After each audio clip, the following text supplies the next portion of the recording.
Porque digamos, tú estudias para enfermería, ¿verdad? ¿Tu rol en la sociedad cuál es? Asistir a un médico cuando va a operar a una persona, ¿correcto? Sí, ya. Igual que los cuidados directos. En tu actividad, en el rol que tú desempeñas en la sociedad, ¿la intención cuál es? Es colaborar con el médico a fin de ¿qué? De salvar la vida. Esa es la intención. Primigeniamente estamos entendiendo de que no existe esta intención de tal vez causar la muerte, para nada. Entonces no es así, el tema no existe la intención de matar. Ustedes primigeniamente actúan con la intención de ¿qué? De salvaguardar la vida de la persona, salvarle la vida a esta persona en caso de que así lo requiera. Eso sería.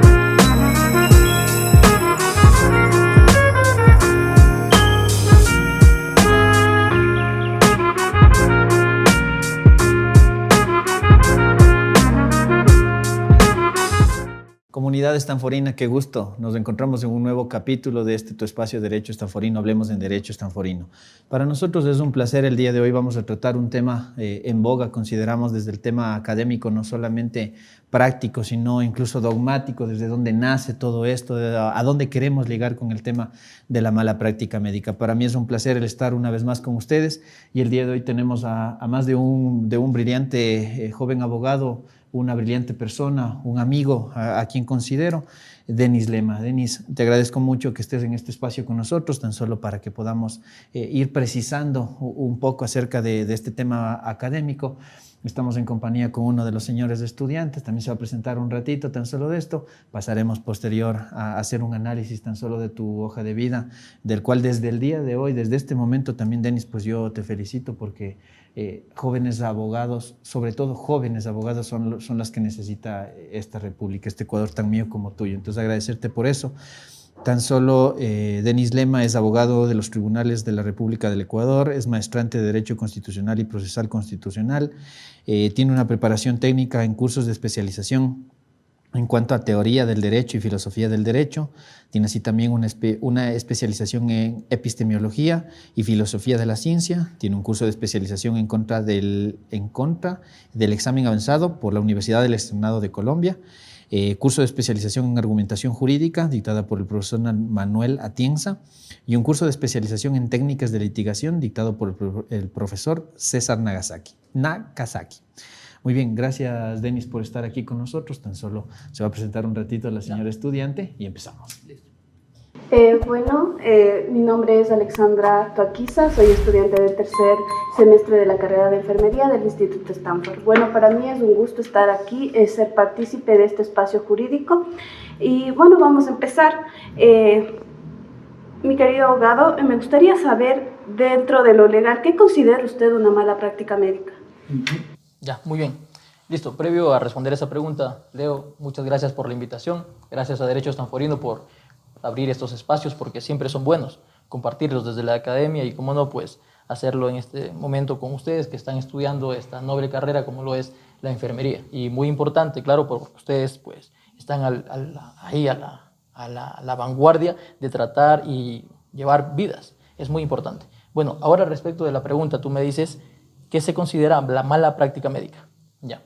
La mala práctica médica, estudiada desde el ámbito del derecho penal, atiende a conductas que producen un resultado prohibido por la norma, o se entiende también, otros juristas lo dicen, que la norma protege. ¿Cuál es este? La vida. Y en otros casos también la integridad física, porque hablamos también que por mala práctica médica se produce el resultado que se pretende evitar, como es la muerte, y así también posibles lesiones en el cuerpo del ser humano. El derecho penal establece y estudia conductas o que en la sociedad se entiende como fenomenológicas, determinadas como antijurídicas, siempre y cuando se entienda que la conducta es típica, antijurídica y por último generar un reproche a esta persona, determinando que es culpable aquella. La mala práctica médica se enfoca o se entiende de que la conducta es culposa. En este caso no hay dolo. No hay dolo. ¿Por qué? Porque el dolo en ciertos tipos penales requiere que la persona tenga conocimiento y voluntad y se represente él en esa conducta determinada, determinada por el derecho como antijurídica.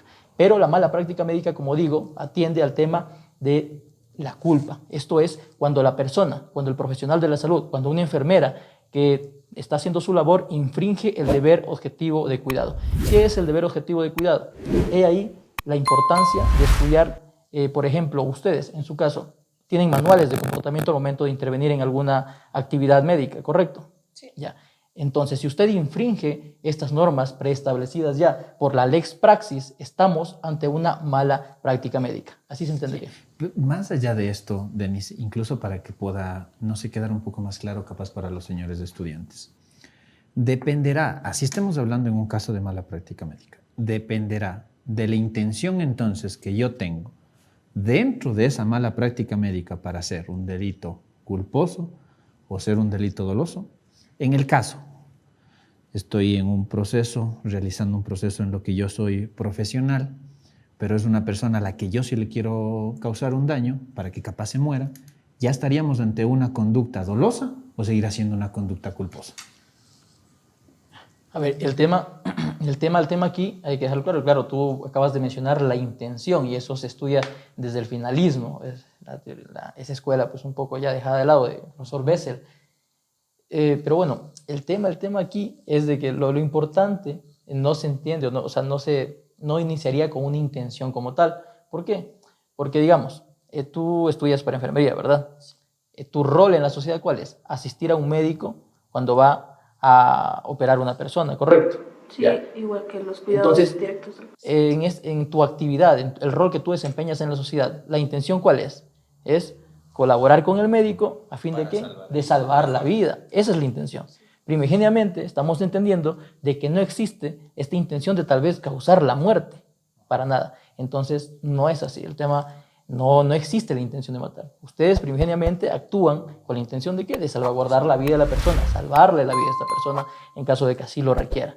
Eso sería. ¿Y si tengo yo la intención de querer en cambio matarle a una persona? Ya, eso es otra cosa ya. No estamos hablando ya de una mala práctica médica, sino podríamos tal vez, no sé, hablar de un homicidio, de un asesinato. Correcto. ¿Y eso quién terminaría decidiendo, Denis? Eso lo determina una investigación llevada a cabo por parte de Fiscalía General del Estado. Cuando nos encontramos ante una persona que ha perdido su vida, siempre va a llegar, se va a llamar a la policía, va a llegar criminalístico, va a hacer el levantamiento del cadáver, se van a hacer las experticias necesarias para determinar si en efecto pues estamos ante una mala práctica médica o es que, como tú acabas de mencionarlo, existiría una persona que tuvo la intención de matar a esta persona y de manera premeditada pues vio la forma, planificó, exacto. Y se cumplirían otros verbos rectores, en cambio, ya para que se conceptualice eso en otro delito, Exacto, ¿verdad? Para que se entienda mucho más con los señores estudiantes. Así es. Muy bien. ¿Alguna otra pregunta? Sí, ahora, ¿qué evidencia sería necesario para poder respaldar nosotros o para poder reclamar que se haya cometido la mala práctica médica? Ya, ¿Qué evidencia? Perfecto.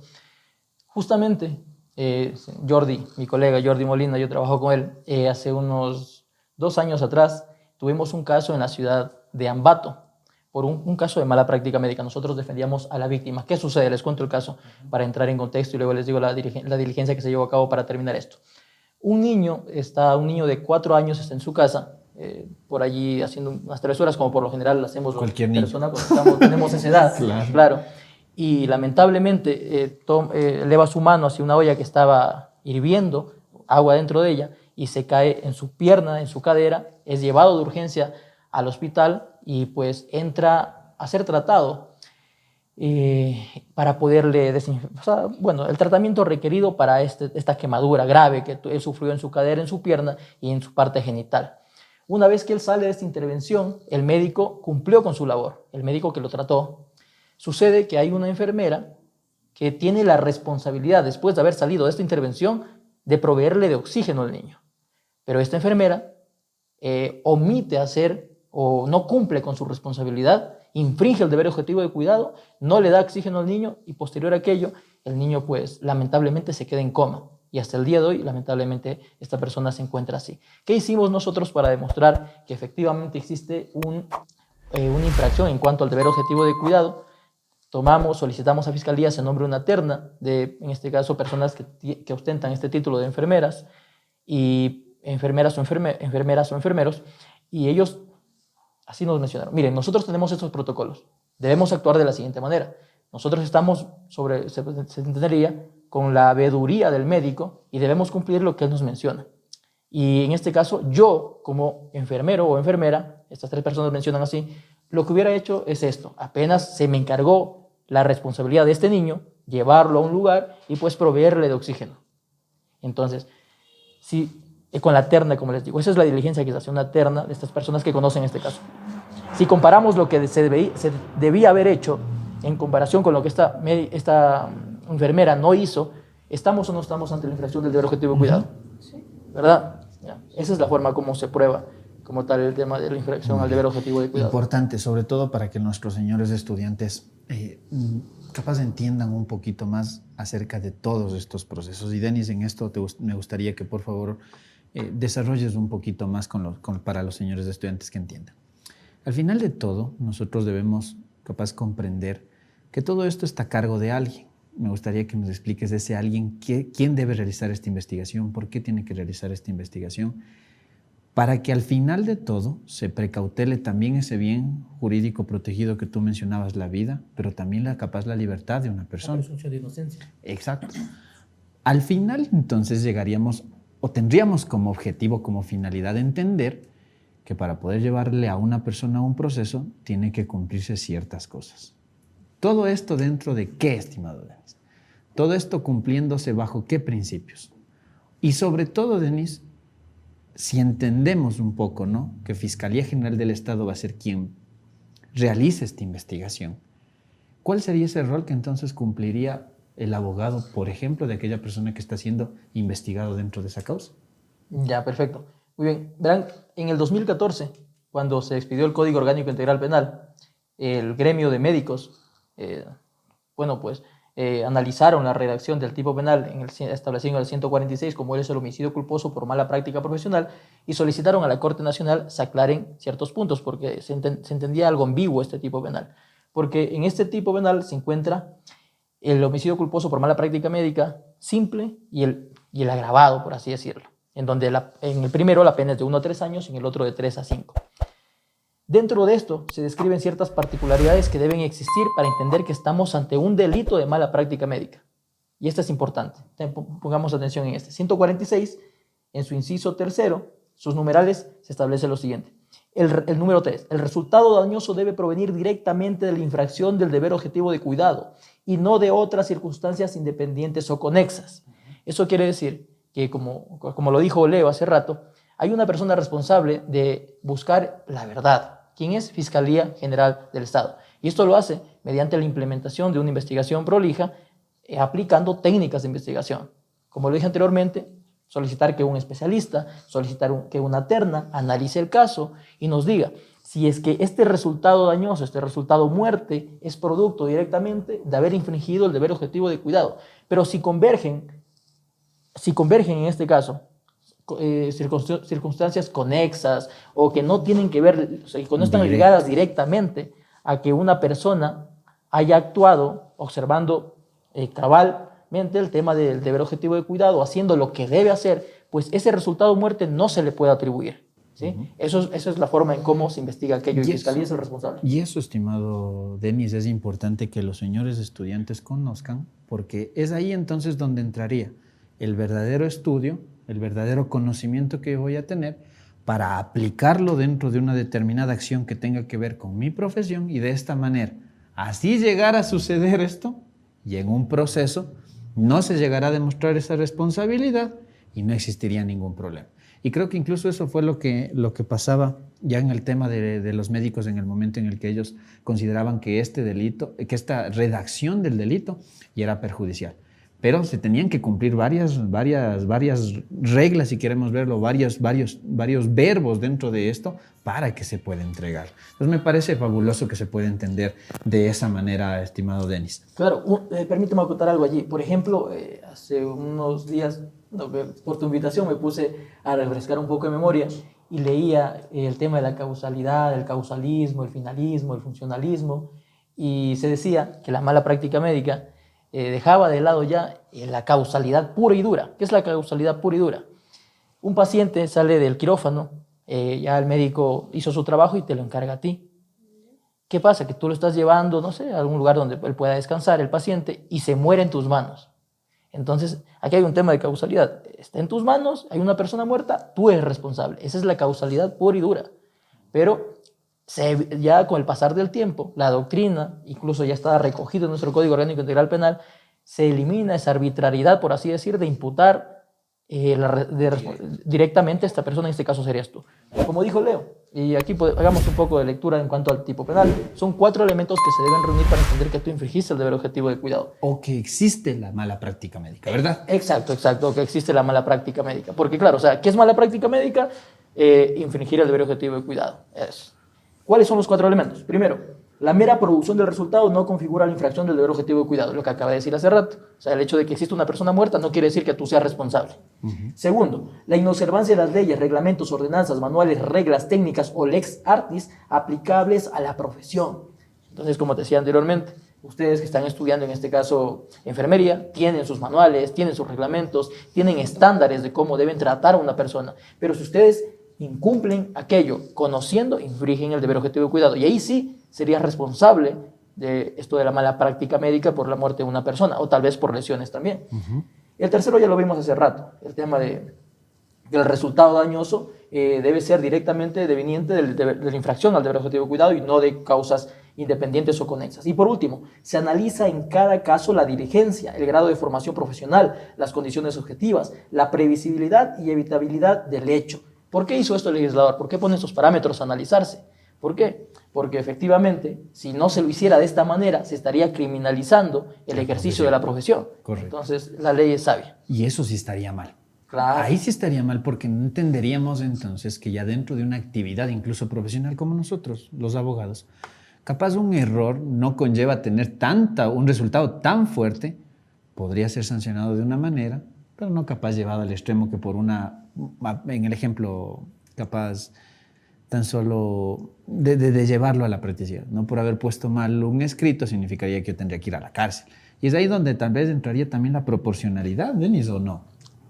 Sí, claro, el principio de proporcionalidad, pero más bien yo citaría la garantía de la presunción de inocencia, Leo, ya que yo creo ese es uno de las garantías pues, más importantes en nuestro Estado constitucional de derechos y justicia. El debido proceso también, darle un juicio justo a una persona y no mandar a la cárcel a un inocente. Muy bien, me parece genial. Una pregunta más, sí, Alessandra. Ya hablamos acerca de cómo podríamos, como pacientes, digamos, defender si somos, yo que sé, víctimas de una mala práctica médica. Ahora, como enfermeros, ¿cómo podríamos defendernos? O, por ejemplo, si yo quiero contratar a un abogado, ¿cómo elijo un abogado o sea, competente para, aunque sea culpable, digamos, como que tratar de liberarme de ese problema? Ya, primero, una vez culminemos este podcast, le voy a dar mi número. Me llamo. Claro. A ver, ese es un mensaje para la sociedad y es muy importante, la verdad. Es muy importante cómo escoger a tu abogado defensor. Ahora que está en boga las redes sociales, ¿verdad? Entonces, tú vas y citemos a TikTok, pones abogado penalista Ribamba y te voy a salir yo. Pero, claro. Se van a despegar varios profesionales del derecho. Entonces tú ahí puedes ir analizando, ver cómo actúan, ver la calidad, ver si es que es académico, si es que no es académico, si tal vez solo es un charlatán. Y además de eso puedes indagar también. Ubicas el nombre de él, no sé, lo googleas y ya vas a buscar también en qué casos ha estado, cuáles son los resultados que ha tenido. Y entonces eso te podría guiar para poder escoger un abogado que podría defenderte en una causa de esas. ¿Sí? Muy bien, me parece genial esto. Ahora, para ya irme finalizando, estimado Denis, me gustaría tan solo que nosotros podamos desarrollar capaz un poco más, Denis. Llevándolo o iniciando, por supuesto, en tu criterio. ¿Consideras tú que la forma en la que se encuentra redactado ya el delito tipo en el Código Orgánico Integral Penal en cuanto a la negligencia médica está bien redactado? ¿Debería tener algún cambio? ¿No debería tener un cambio? Sobre todo, Denis, me gustaría saber tu criterio. Si bien desde el tema dogmático eres un académico también, pero mucho más en la práctica, que tú te dedicas mucho más en el ejercicio profesional. ¿Considerarías que deberíamos cambiar algo de lo que está establecido en el Código Orgánico Integral Penal o no? Sí, en realidad sí. Por ejemplo, y es para esto hay que leer específicamente ese tipo de penal. Verás, yo entiendo es algo ambiguo esta parte en cuanto al homicidio culposo simple y el homicidio culposo calificado en lo que es la mala práctica médica. ¿Por qué? Porque el primero te dice una pena de 1 a 3 años y te dice siempre y cuando se configuren los 4 elementos que hace rato estudiamos. Pero cuando se agrava, cuando es calificado y se agrava la pena de 3 a 5 años, cuando converge lo siguiente, verán, por ejemplo, se establece, será sancionado con una pena privativa de libertad de 3 a 5 años si la muerte se produce por acciones innecesarias, peligrosas o ilegítimas. Esta descripción del tipo en cuanto a ser innecesaria, peligrosa o ilegítima, no encuentras el concepto en la norma, no se encuentra en el código, a diferencia de la muerte culposa en accidentes de tránsito. Claro. Te dice una pena, luego te califica, sí, te agrava la pena, pero te da descripciones de cuándo la conducta son conductas innecesarias, peligrosas, claro, o ilegítimas. Por ejemplo, el conductor que tiene las llantas lisas. Excede la velocidad. Excede la velocidad, exacto. Esas circunstancias ya no es simple, sino calificado y agrava la pena. En el tipo penal de homicidio culposo por mala práctica profesional no encontramos esa descripción. Entonces es algo que podría cambiarse y debería hacerse, en este caso ya desde la competencia legislativa. Siendo mucho más nosotros un país garantista de derechos y justicia, deberíamos tener mucho más de esa garantía al final de todo, ¿no? Yo no sé qué piensas tú, estimado Denis. ¿Consideras que ya el aparataje finalmente, todo el aparataje del Estado, todo el ordenamiento jurídico, es un aparataje, es un ordenamiento que está a favor del ciudadano? Hemos escuchado en un montón de ocasiones que capaz las leyes no están bien, capaz hay leyes que favorecen mejor a las que no tendrían que favorecer. ¿Qué opinión te merece a ti ya sobre esto en general, ¿no? ¿Consideras que es tanto así? No, se debería tener una concepción, una ideología mucho más distinta y en el tema del derecho, aquí en el Ecuador me refiero. O sea, muy buena pregunta, la verdad. O sea, yo he escuchado igual que se dice que nuestra normativa penal es un tanto muy garantista, por así decirlo. Pero el tema yo siempre eso lo digo.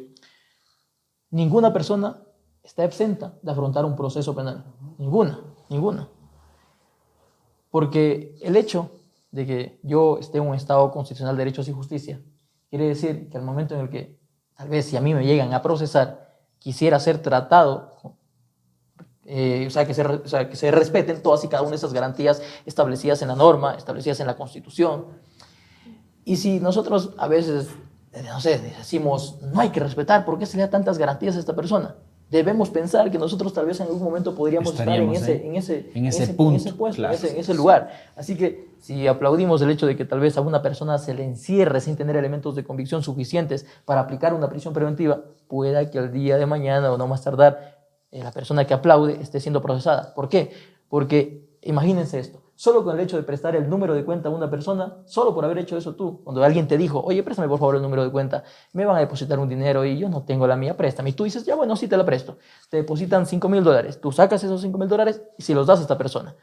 Tú no sabías nada. ¿Y qué pasa luego? Ese dinero fue producto de una estafa y luego eres procesada. O tal vez, más grave, ese dinero fue producto de una extorsión y que hubo resultado muerte en ese caso. Entonces, nadie está exento a afrontar un proceso penal. A veces existe eso en la sociedad. Eso se llama, y ahí se aplicaría la prohibición de regreso ya desde la dogmática penal. Muy bien, interesante.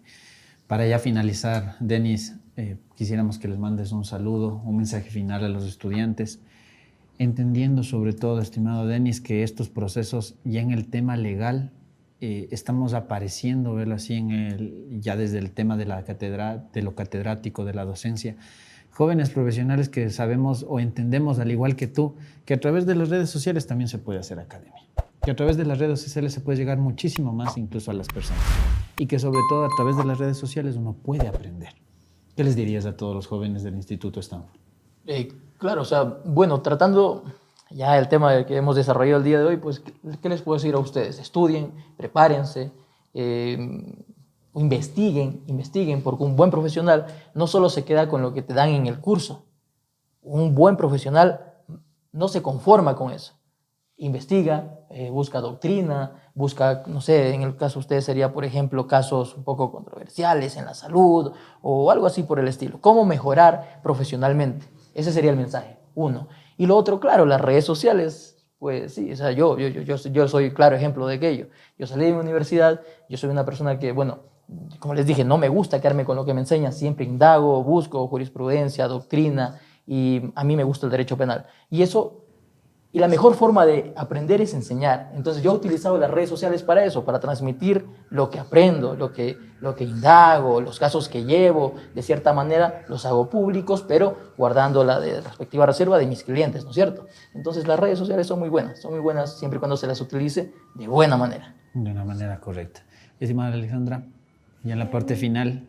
No, ya agradecerle por su aportación, muy interesante lo que nos ha dado a conocer y pues, como bien dice, hay que mirar más allá de lo que, o sea, hay que sobrepasar los límites. Sería eso. Sí, ¿Nada? muchas gracias Denis, muchas gracias Alexandra. Gracias a ustedes. Y a toda la comunidad del Instituto Stanford, pues una vez más nos hemos encontrado aquí tratando temas bastante interesantes, no solamente nacionales, locales, sino más bien incluso internacionales, pero sobre todo temas académicos. No se olviden de seguirnos en todas nuestras redes sociales, estamos como Derecho Stanforino y nos vemos la próxima semana con un nuevo capítulo. Hablemos en Derecho Stanforino. Gracias.